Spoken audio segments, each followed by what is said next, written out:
Halo teman-teman, kenalin nama gua Ferdi Virgautama. Gua mahasiswa biologi UNJ angkatan tahun 2019. Di sini gua akan membuat vlog tentang tumbuhan kembang sendal. Maksud gua kembang sepatu ya, nggak ada tumbuhan kembang sendal.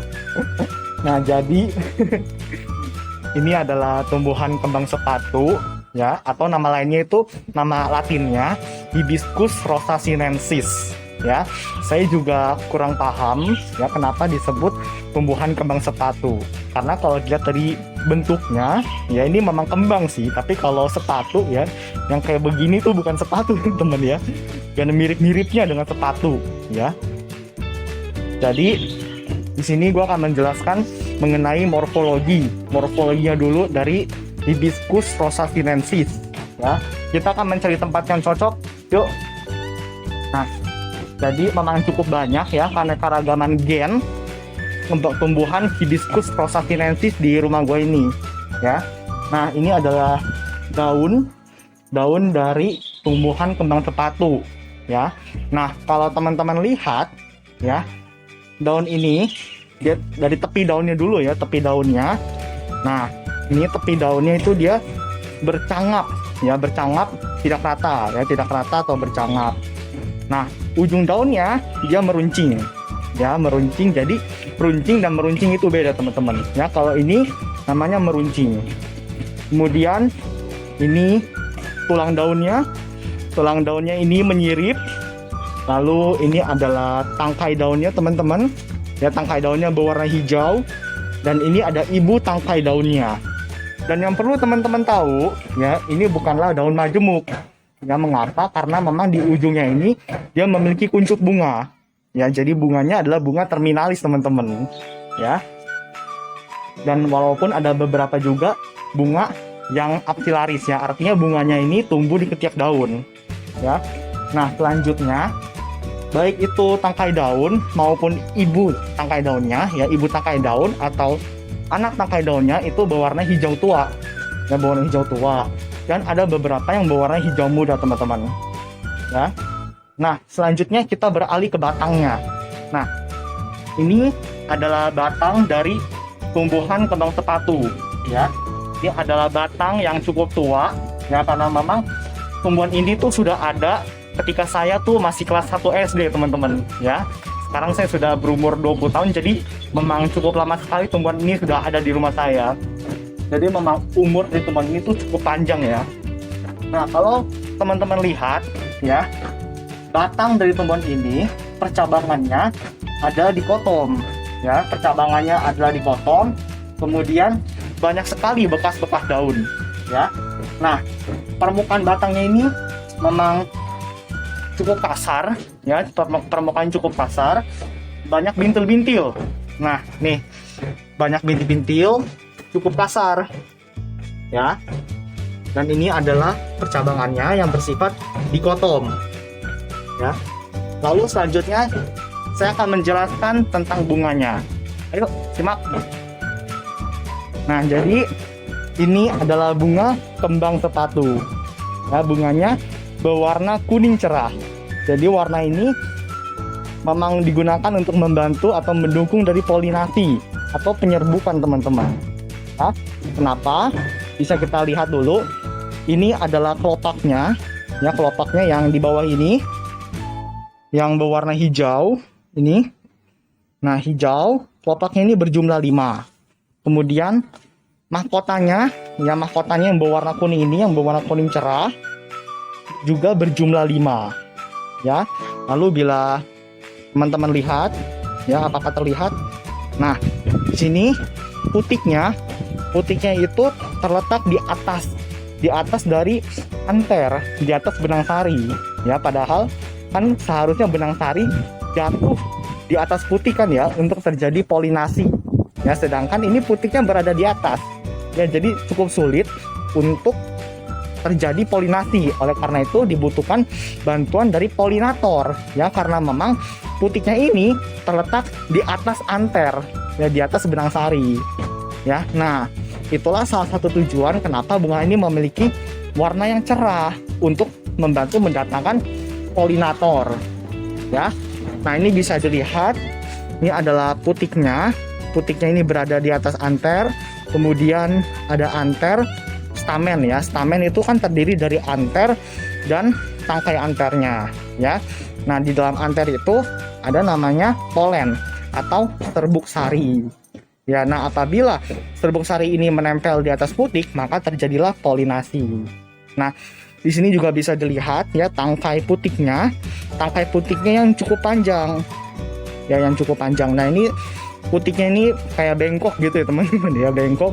Saya juga nggak tahu kenapa, mungkin kena angin atau tetangga iseng ya nabut bunga saya. Nah, kemudian ini adalah tangkai bunganya. Ya, tangkai bunganya berwarna hijau ya, berwarna hijau, dan yang bagian bawahnya itu berwarna coklat. Selanjutnya saya akan menunjukkan akarnya. Jadi untuk akar ya, akar nggak mungkin saya cabut ya teman-teman ya, saya bisa dimarahin oleh orang tua saya mencabut tanaman ini akarnya ya. Jadi saya hanya menjelaskan secara lisan, akar dari tumbuhan kembang sepatu ini itu adalah akar tunggang ya, akar fusiformis. Artinya akar utamanya itu berbentuk kurang lebih seperti tombak teman-teman ya, dan memiliki perjambangan akar lateral ya. Jadi akar dari tumbuhan kembang sepatu ini adalah akar tunggang ya, dan ini sulit sekali untuk dicabut ya, karena memang sudah lama sekali tumbuhan ini berada di sini ya. Oke, selanjutnya teman-teman, saya akan mengajak teman-teman untuk berkeliling di rumah saya, melihat keanekaragaman gen dari tumbuhan kembang sepatu ya. Jadi di rumah saya ini memiliki warna ya, aneka warna dari tumbuhan kembang sepatu, khususnya bunga ya teman-teman ya. Nah, kalau yang tadi ini adalah mahkotanya yang berwarna kuning ya. Jadi di rumah saya itu ada mahkota yang berwarna kuning, lalu berwarna merah jambu pun ada, merah darah ada ya, lalu pokoknya aneka warna. Tapi yang jelas kalau tumbuhan kembang sepatu nggak ada yang berwarna hitam ya teman-teman ya, nggak ada ya. Apalagi berwarna putih abu-abu itu nggak ada ya teman-teman ya. Kecuali memang tumbuhannya mengalami mutasi ya. Nah, yuk kita jalan-jalan. Nah, ini adalah tumbuhan kembang sepatu yang pertama ya, dimana mahkota dari tumbuhan yang ini berwarna kuning ya. Nah, selanjutnya yang ini nih teman-teman, yang ini. Nah, ini memang bunganya belum mekar ya, belum mekar. Jadi kemarin tuh sudah mekar tapi rontok ya, giliran saya mau merekam bunganya dia belum mekar, sayang sekali ya. Tapi ini mahkota bunganya ini berwarna merah jambu teman-teman ya. Kalau mekar itu bagus sekali warnanya ya. Nah ini nih teman-teman ya, buktinya nih. Nah, ini warnanya merah jambu ya, memang ini belum mekar teman-teman ya, belum mekar, mungkin beberapa hari lagi baru mekar ya. Lalu ini adalah kembang sepatu dimana mahkotanya ini dia tuh berwarna merah darah ya, merah darah mahkotanya. Kemudian nah ini juga sama, ini berwarna merah darah tapi dia belum mekar sepenuhnya ya. Bentar, ada tukang soto lewat. Nah, ini masih kuncup ya teman-teman ya. Nih, mungkin beberapa hari lagi baru mekar. Nah, ini teman-teman, ya ini mungkin besok atau 2 hari lagi baru mekar teman-teman. Ya. Nah, ini teman-teman, ini yang berwarna oranye. Ya, ini berwarna oranye. Teman-teman bisa lihat. Nah, ini teman-teman. Ya, ini yang berwarna oranye. Jadi ini mungkin besok atau 2 hari lagi juga baru mekar ya. Ini juga termasuk tumbuhan kembang sepatu ya. Nah, selanjutnya, nah itu dia. Nah tuh, ini teman-teman, ini juga termasuk tumbuhan kembang sepatu ya. Dia ini memiliki warna mahkotanya merah jambu ya. Dia juga sama, dimana apa namanya nih, putiknya ya, putiknya ini terletak di atas anter ya, di atas kotak sari ya. Jadi dia juga memiliki warna yang cerah untuk membantu mendatangkan polinator ya, untuk membantu si bunga ini melakukan polinasi ya. Karena apabila dia melakukan polinasi sendiri itu sulit teman-teman ya. Lalu saya juga mau jelasin terkait pembungaan, ya pembungaan dari kembang sepatu ini. Jadi pembungaan dari kembang sepatu ini itu berlangsung sepanjang tahun, ya. Apa artinya? Artinya bunga ini tuh akan mekar, ya, mekar walaupun tumbuhannya sudah tua, ya. Jadi ketika dia mencapai usia dewasa, tumbuhannya akan mekar. Lalu walaupun tumbuhannya sudah tua, bunga ini pun juga tetap akan mekar, ya teman-teman.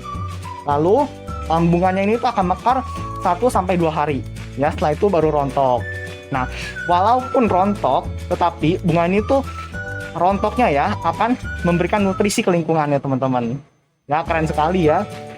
Lalu pembungaan dari tumbuhan kembang sepatu ini itu tidak dipengaruhi, ya, tidak dipengaruhi oleh fotoperiodisme. Ya, artinya mekarnya bunga ini itu tidak dipengaruhi oleh periode cahaya matahari. Ya, artinya tumbuhan ini tuh pembungaannya berhari netral. Nah, selanjutnya saya akan menjelaskan manfaat dari tumbuhan Hibiscus rosa sinensis atau tumbuhan kembang sepatu ini. Nah, di antara bagian-bagiannya ini yang paling sering dimanfaatkan adalah bagian bunganya, ya, bunga dan beberapa daunnya. Tapi yang paling dominan adalah bagian bunganya. Nah, jadi ekstrak dari bunganya ini, ini memiliki banyak sekali manfaat. Ya, banyak sekali manfaat.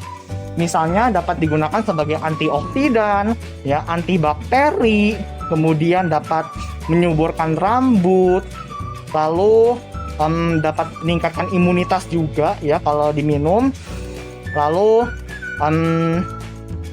selain itu pun juga dapat menyembuhkan luka, ya, misalnya luka bakar atau luka gores dan sebagainya.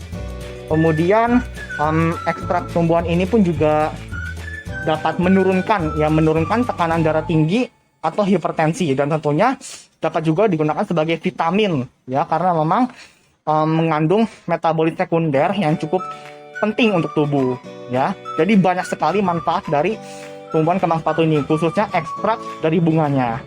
Ya. Demikian teman-teman penjelasan saya mengenai tumbuhan Hibiscus rosa sinensis atau kembang sepatu ini. Ya, sampai jumpa di acara berikutnya. Tetap patuhi protokol kesehatan. See you.